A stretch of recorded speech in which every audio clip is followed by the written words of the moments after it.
Les enfants, alors aujourd'hui nous allons voir une leçon qui porte sur la grammaire, complément d'objet direct et complément d'objet second.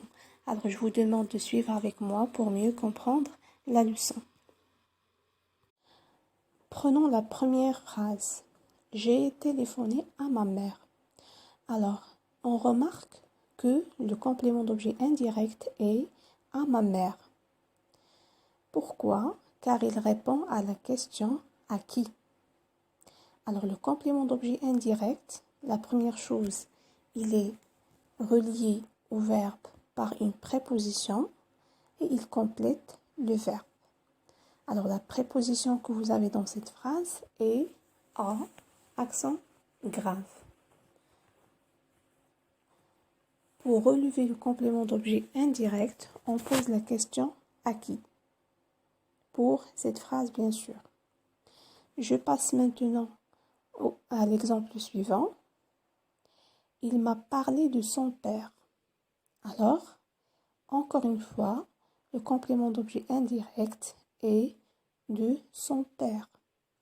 Alors, le verbe c'est parler. Il est relié au complément d'objet indirect par une préposition de. Il m'a parlé de qui? De son père. Maintenant, nous passerons au complément d'objet second. Alors, observez bien cette phrase. Il écrit une lettre à son grand-père. Le sujet c'est il, le verbe c'est écrit. Le complément d'objet direct dans cette phrase c'est une lettre, car on dit il écrit quoi? Alors, à son grand-père, c'est le complément d'objet second. Alors, on remarque que le complément d'objet second est après le complément d'objet direct. Aya offre des fleurs à sa mère. Encore une fois, Aya offre quoi? Des fleurs, complément d'objet direct. À sa mère, c'est le complément d'objet second. Alors, ce que vous devez retenir, c'est que le complément d'objet indirect complète toujours le verbe. Il est relié au verbe par une préposition, comme de, à, au. C'est un complément essentiel dans la phrase.